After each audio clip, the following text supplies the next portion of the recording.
Chapter 1. Grandfather in the Lead. It was a fine warm day in early summer. The Aldens, Henry, Jessie, Violet, and Benny, and their grandfather were just eating lunch. They had come to dessert of apple pie and cheese. Benny rested his head on his hand. After a while, he said, "Grandfather, do you remember a few summers ago we wanted to go mountain climbing?" "Yes, I remember, my boy." "Well, do you remember we got cheated out of it? Joe and Alice had to go abroad, and we couldn't go alone," Henry said. "Benny will never forget that. We went to see Aunt Jane at Mystery Ranch instead." Benny said, "Well, I wondered where we were going that summer if we had gone. What mountain were we going to climb?" "Benny, does all this mean you want to go mountain climbing?" asked Mr. Alden. He couldn't help laughing. "Yes, it does," said Benny. "Maybe not the same mountain." "No, indeed it won't be," said Mr. Alden. "That year I was going to take you up in the Rockies. No more of that. We'll have to choose Old Flat Top because I don't want Violet getting all tired out with a long climb. And I don't want me getting all tired out either. The rest of you are tough enough." Grandfather looked up to see that every Alden was looking at him. The 4 shining faces answered him. There were 4 nods. "You do have the strangest ideas, Benny," said Jessie. "What put that into your head?" "Well," said Benny, "I've been reading about that place in school." "About Flat Top?" asked Violet. "Oh, you have you?" said Henry. "You chose Flat Top yourself?" "Right," said Benny. "I don't want to climb too much myself. I get lame." Mr. Alden said, "Well, my answer is yes. Old Flat Top is easy enough for all of us, and yet it is interesting all the way up. And we'll all be able to get a good rest on the smooth top." "Just like airplanes landing on an airplane carrier," said Benny. "That's exactly right, my boy," said Grandfather. "Only this flat top is twice as big as a carrier." Benny finished his apple pie and put down his fork. "Then the only question is, when? Let's go right away." Everyone laughed. Benny and Grandfather were so much alike. When they wanted anything, they wanted it right away. "What do you mean by right away?" asked Grandfather, smiling. "You mean this minute? If you do, we could go this minute very easily. It's only a day's trip. You climb up Flat Top, eat lunch, and climb down. There is just time in one day. Nobody spends the night there." "How do you know all this, Grandfather?" asked Henry.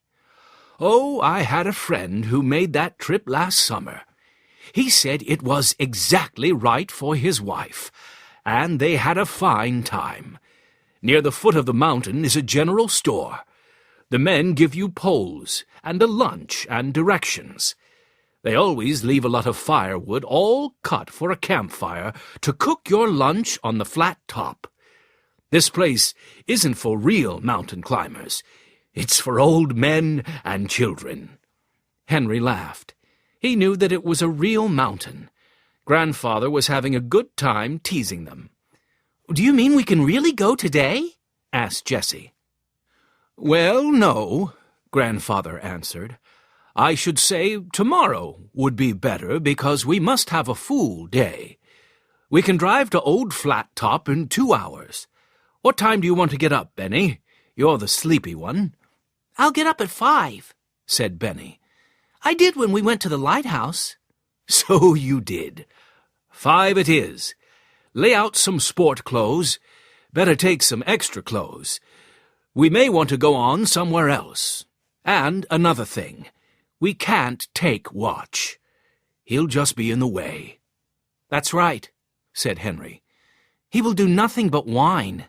He doesn't like to see us do anything dangerous."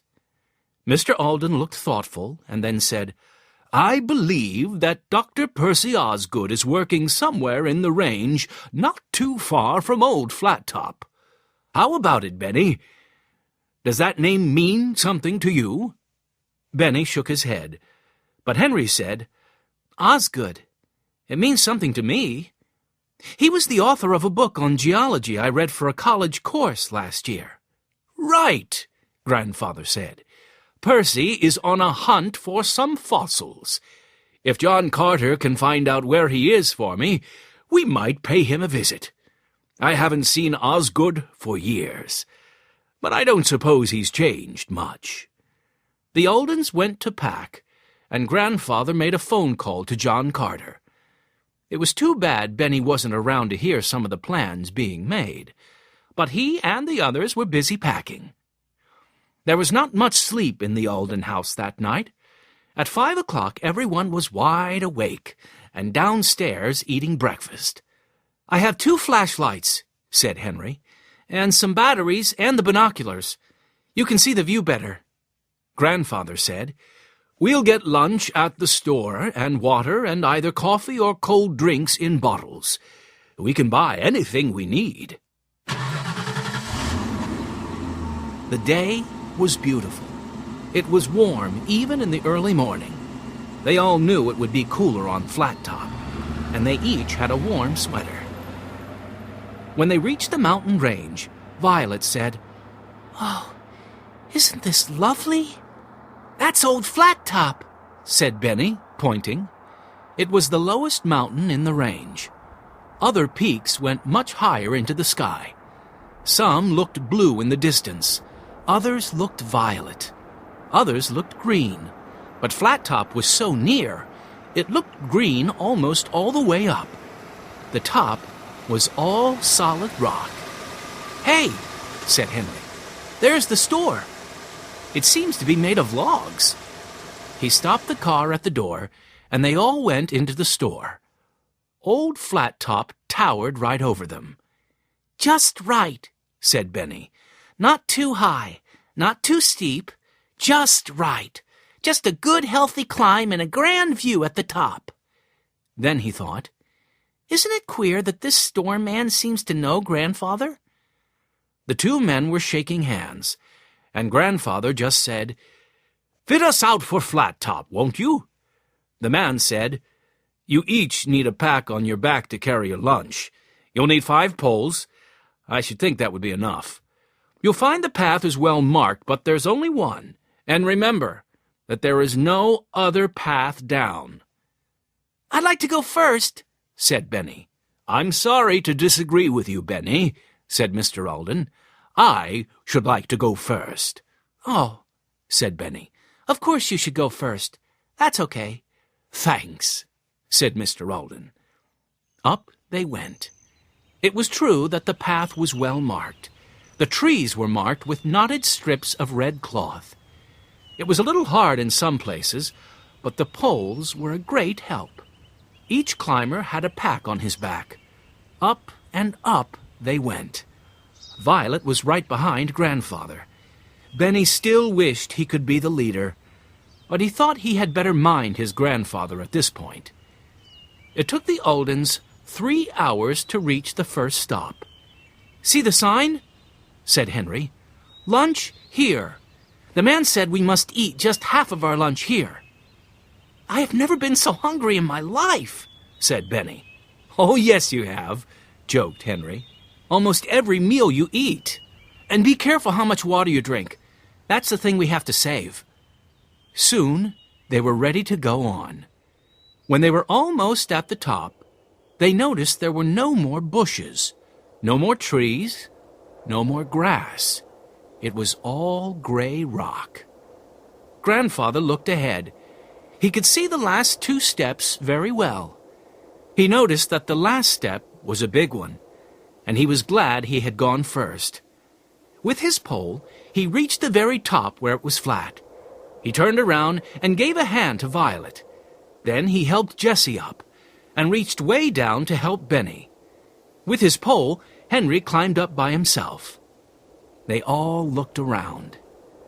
"This is as big as our own front yard," said Jessie. "What a view!" said Benny. "The town is over there, and nothing but woods there at the foot of the mountain." Henry said, "Here's the woodpile for campfires and a fireplace. This is where we can cook the rest of our lunch." It never entered anyone's head, even grandfather's, that a fire might be needed to keep them warm.